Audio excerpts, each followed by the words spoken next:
investors from overseas to come. But then your message to those investors is that all companies operating in Zimbabwe must be majority owned by native Zimbabwean people. Absolutely. Now, you read the words coming out of UK, Canadian and other Western businesses inside your country. They are profoundly concerned. The Canadian ambassador saying recently, Canadian businesses deeply concerned with this uncertain business environment. They no longer understand what's expected of them. They are not willing to give up a controlling stake in their companies. Well, what I could tell you is that our thresholds on indigenization and empowerment are actually lower than what is happening in Qatar, 80%, in Botswana, 80%. To the extent that we are able to tell you that we are not taking that value without placing money on the table. That is the message I think that investors want to know. We are not expropriating. We are going to pay for our value. Parallel to what I'm sharing with you now is the creation of a sovereign wealth fund to which those 51% shares are ceded if they have no value placed on the table. And it is a question of packaging, and to the extent that the government of Zimbabwe is able to streamline its packaging of our empowerment laws and allow the necessary entities, not politicians, to speak to our investment laws, then we have a way forward. It's, let's be blunt about it, it's a way for ZANU-PF cronies and the elites to grab control of significant business interests inside your country, isn't it? Particularly in minerals, diamonds. I mean, we've seen it over the last year. That's what's happening. Well, let's take the land reform, for example. Grant it 10% of cronyism, which you'll never be able to escape from, even your own system here. The lordship system and the ownership of land here reflects cronyism. Let's grant 10 to 20% to the Zimbabwean model, to the Zimbabwean example. Who are the other 290,000 beneficiaries of our land reform? It's ordinary people.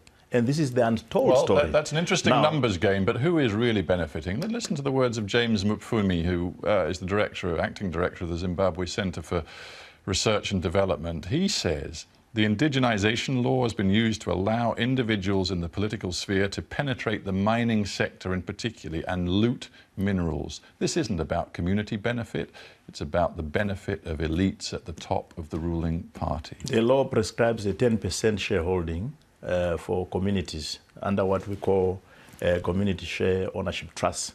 So the communities are already catered for. But beyond that, I am yet to come across a country where... Do you know what's happened to particular mines like the Chiadzwa diamond mine, where hang on, just these are important figures. The Treasury gets $8 million out of 28 million in diamond sales. Where do you think the rest, the vast chunk of 20 million of diamond sales actually goes? Whose pockets does it go into? Well, to be quite honest with you, beyond the need now to go deeper, to pick the conglomerates, the deeper diamonds. The alluvial diamonds are still there, but not as much as they would have been in the past few years. So we want serious investors who are willing to tangle with us in deep mining. We want to go down deeper. And we don't want Mickey Mouse investors who want to come and scoop the overhead and the alluvial diamonds themselves. We want those that are willing to tangle with us in deep mine exploration. Yeah, and tangoing means that the guys at the top of the party who've taken a stake in some of these mining interests, they do very well, and the foreign mining companies do very well too. The people who don't do very well are the communities that you talk about. The communities have a 10% stake. Provided for that's in the fair, law. Is it? 10%? Yes, yeah? provided for in the law. All right, let's talk about another aspect of indigenization. You've defended the policy very stoutly. Even you, correct me if I'm wrong, appear to have some doubts about the way in which tracts of conservancy land, that is, land reserved for wildlife, very important for your tourism industry, has been taken over by ZANU-PF officials, top military chiefs. You've seen it in the Save Valley. Sure, absolutely. And are you happy with that? And I took a stance on it, which was supported by the president, which was supported by ZANU-PF's highest policy-making body, the Politburo. And they said, everybody get out of the conservancies, because the animals reserve a right to be resettled too. It was a point of principle, a cardinal point of principle that I took as minister in defense of what God also created, which is wildlife. Yeah, our big seven is what is going for us as a tourism product. That in this this sort of game of chicken between the cronies who want to take the land and the wildlife, and people like you who say we must protect the wildlife. There's only one winner, by and large, and that is the commercial interests who have ties to the political and military elite. I mean, you can see the results in what is happening to your wildlife. Last year, for example, that terrible incident where more than 300 elephants were lost to poisoning. An extensive investigation showed that senior political figures were tied to the poachers who poisoned those elephants. We don't have that evidence. It has not been presented. But what I can tell you, where I sit... Who do you think was behind it? Where I sit, it is the market. We must deal generically with the market for those products. And the market is in Asia. We must have a conversation with the markets that are driving demand for these products. Who in your country is behind the poachers who are feeding that market? What would happen ordinarily is that if you don't fix the governance model properly, just tell me who you believe is behind the poachers. To date, we have arrested ordinary people. Exactly. Yeah. You've arrested the small fry. We have arrested ordinary people because they are in conflict with the animals. And we need to find a governance model that is win-win, that accommodates them and their interests. Because we must make sure that even as we resettle these animals, the communities around them are a If factor. I may say so, you have, as a tourism minister who wants to attract visitors to your country, one of the greatest natural assets of which is the wildlife in the national parks, you have an interest in backing people like Johnny Rodriguez, who's chairman of the Zimbabwe Conservation Task Force. Do you know him?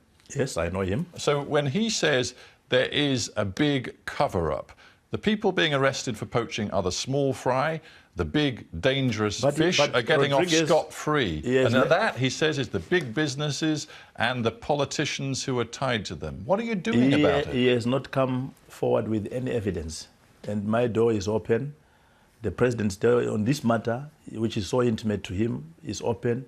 The Minister of Environment's door is also open. Rodriguez is like a rabble-rouser. He shouts to the media and he doesn't present the evidence to the authorities. Here's a piece of evidence that suggests you're not serious. Do you know how many park rangers patrol the 14,000 square kilometres of Hwange National Park? I know that we've put in a case for a beefing up of the rangers. How many rangers? They could be upwards of 3,000. 3,000? Yeah.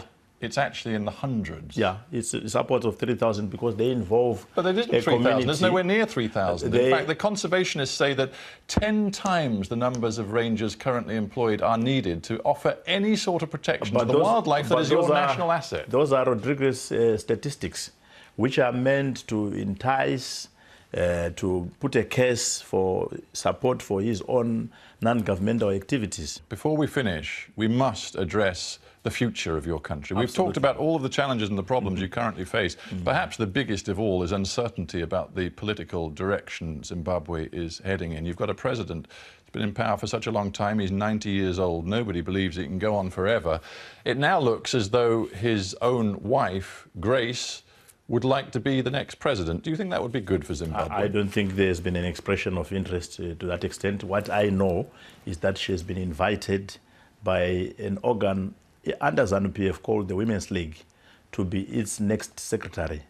And the president is yet to affirm that. Do you defend her on this issue when she said that the Vice President, Joyce Mujuru, should resign immediately and that dogs and fleas would not bother to disturb her carcass? That is a conversation taking place in the Women's League, and I'm not yet a woman, not even an honorary one. Well, I wouldn't call it a conversation. What I would say is that Grace Mugabe appears to believe that she is now in position to claim the presidency. There would be a Mugabe dynasty. Would that be good for your country? As an individual, she has a claim in terms of ambition to the presidency, just like I have it. There's nothing that stops her from expressing ambition because the Constitution of Zimbabwe enshrines those ambitions. And to the extent that she has pronounced them ahead of me and Joe Block back at home, she should not be criminalized for that, because if there's going to be a vacancy in the future, I'm sure there will be competition for it. And that will be very damaging for Zimbabwe if, as seems likely, it is going to see ZANU-PF tearing itself apart. No, ZANU-PF is actually a very democratic movement. And it is doing exactly what you do here in the United Kingdom when you approach conventions. Robust debate around issues, robust debate around personalities who are wanting to assume office of one shade or another. And we have learned it from you. It's your Westminster model. All right. Well, we have to end there. But Walter Mzembi, thank you. Thank you so much. Thank you. Thank you, Stephen. It's a pleasure. Thank you very much indeed.